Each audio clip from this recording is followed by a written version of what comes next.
It's Movie Time is brought to you by the Gateway Film Center, 1550 North High Street, Columbus, Ohio.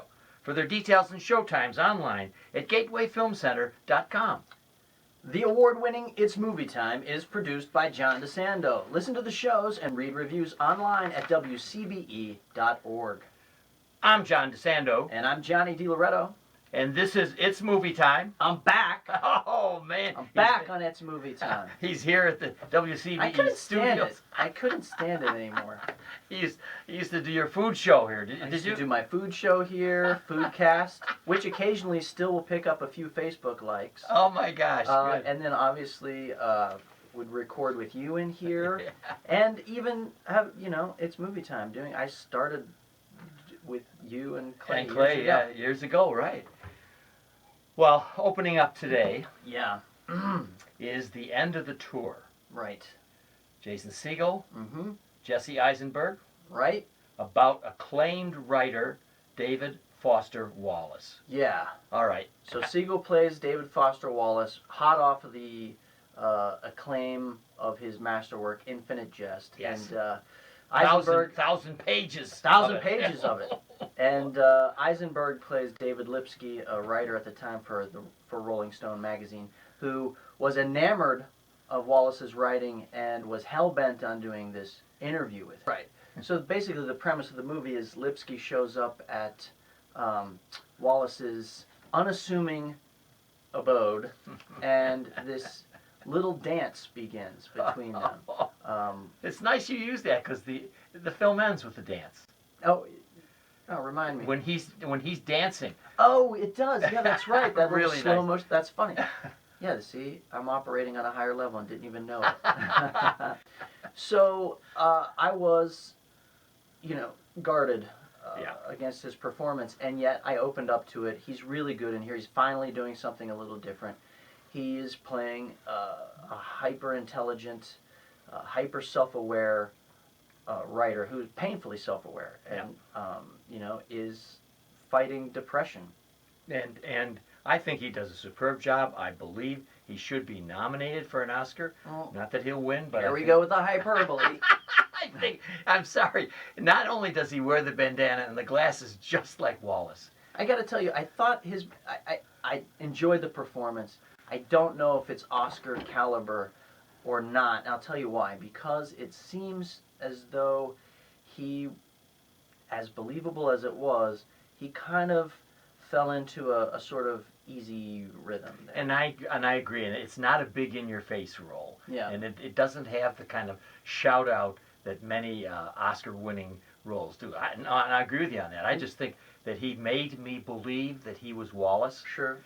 That his his conflicted nature, he at one sense he writes about pop culture. He's on top of it. Mm-hmm. He can be writing about drugs or he can be writing about tennis. Right. And I got that feeling that this was the guy. So let me ask you this, because I think, he creates a character. Yes, he does. There's no doubt yes, about he does. it. He creates a character. And that's a good point, because I don't know Wallace that much. You can get online and see interviews with him. Sure. I think he does, but I don't think he's trying to imitate him. Yeah, and that's those. We're getting into those murky biopic waters. How closely does he have to mimic Wallace? But I'll tell you the truth. I wish he wouldn't have mimicked him, or I wish he would have mimicked him a little more. Because hearing Wallace in some interviews, you don't necessarily hear the pained, socially awkward character that you get in this movie. You're right. There was an interview with Terry Gross that played on Fresh Air.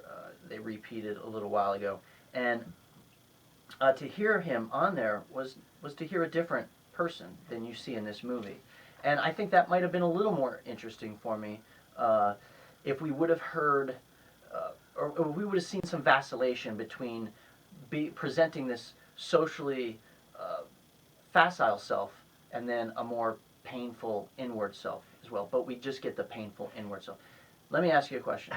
Well, before you ask me the question, I wanted to say, hanging over this film is the fact that he commits suicide. That is, yeah. I mean, you can't get away from it. And doesn't that color, in a sense? It's a great question. Absolutely, it colors everything.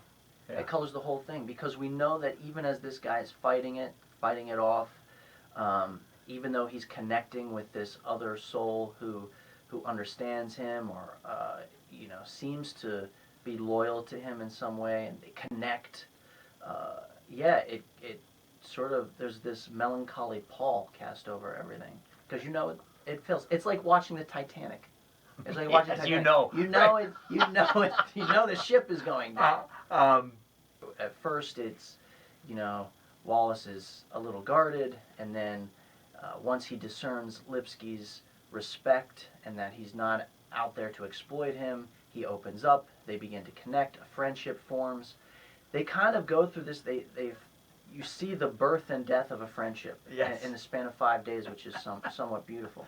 I was wondering, though, what you thought about the nature of their exchanges, and if you got that out of it, if you got any profundity out of what they, what came out of their interaction.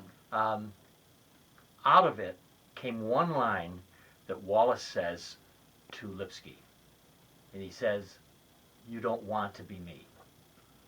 That's, of course, it shades it toward the suicide that's going to come. Yeah. But it also establishes the tension that has been between the two of them, the superior writer, the less than that.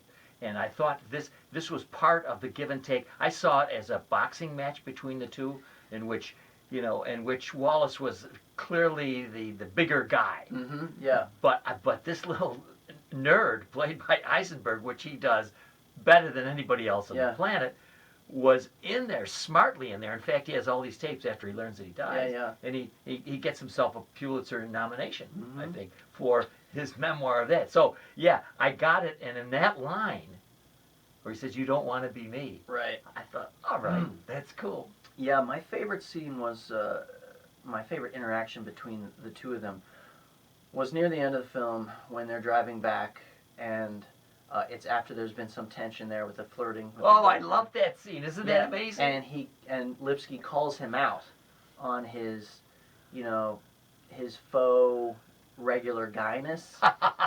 And that actually, that's a good one. It initiates a really sparked kind of, dramatic conversation between the two, where Wallace is struggling to understand whether or not that's exactly what he does. Does he do that? Is he dumbing himself down to be accepted? And you can see the machinations of how painfully self-aware that might be, that kind of process, that inward process. However, on some of the other occasions, I wish they would have gotten into it a little more. For instance, on some of the lighter pop culture stuff, which we know Wallace is such a master at kind of unpacking. They're eating a lot of junk food. They're talking about movies, and Lipsky says, "Hey, what about Die Hard or something?" Yeah, he said the first one. The first one. Yes, he's like, "That's great." And then I just wish we would have gotten a little bit, like, give us Wallace's take on that. Why did this mastermind think Die Hard was so great? I mean, listen, I know why it's great.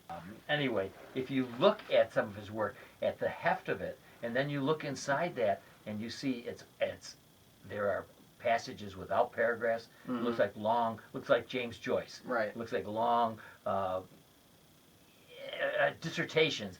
That's not exactly what he is. I think if you look at we've read some of the articles he's written. For instance, the one on Federer is brilliant, where he does get into the pop culture that you're talking about, and that is a lot of fun. Yeah. And we can see where his brilliance comes from, extracting from the popular culture.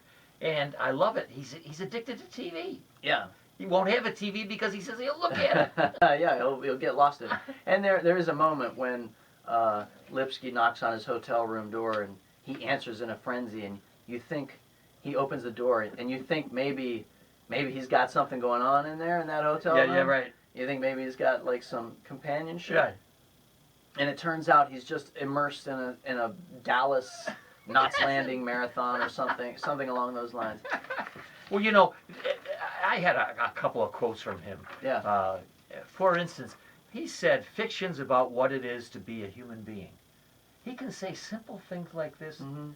"The truth will set you free, but not until it is finished with you." That's from Infinite Jest. Wow, that's great. And finally, one, I love. He says it in the film, Yeah. and you may remember this. He says, "I do things like get in a taxi and say the library and step on it."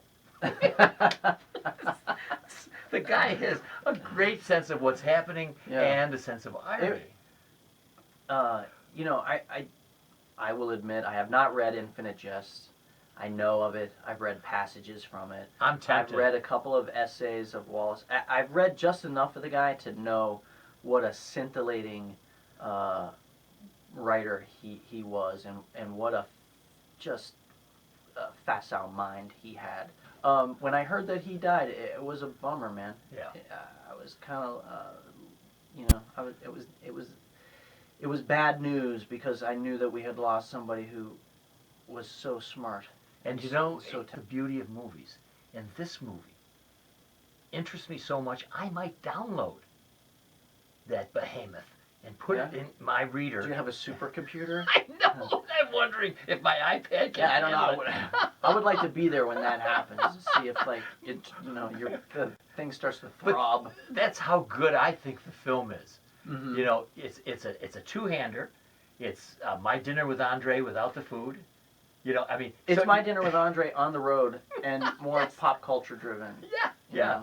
know. But you know, there's a coldness at the heart of the movie, which I think is deliberate because both of these guys are kind of protecting themselves. Yeah, oh yeah. Not wanting to reveal too much, but then revealing just the one thing at just the right moment that might sort of disarm the other one away. And so different from, say, Frost Nixon. Oh yeah. You know, where the two are kind of battling against each other right there in front of you. This one, it takes you through your convenience store to other places, riding in the car with Joan Cusack, who's the publicist, ditzy publicist. And finally, for me, when Lipsky receives that gift from him in the mail, and I won't spoil it because it's kind of really neat. What did you think about that? Because obviously that moment is fraught with a lot of dramatic tension. Like, you know, this is our tearjerker moment, right? This is where there's gonna be something really beautiful in there. Well, I thought that what he had sent to him, what Wallace had sent to Lipsky, was such a small gesture. But here's a man, a genius, who takes the time to do this. And it was, to me, a signal of affection. Was it? I thought it was. I thought it was not. All right. I read it as a kind of, you know, the gesture of somebody who knew this thing wasn't theirs and wanted it out of their place. Well, I'm glad we disagree. Oh, that's an interesting read. No, I didn't see it that way. I saw it as this moment for Lipsky, which must have been fraught with a lot of hope. That that this relationship was going to continue. Okay, all right. But anyway, so our audience will have to see it, and to decide for themselves. But one thing we may also differ on is the grade for this film. We might, John, because you know, this is called. I don't like grading films. You know, this is the. Why don't you let me give it? Go ahead. Right. You go ahead. Right. It's called The End of the Tour. Mm-hmm. Stars Jason Segel.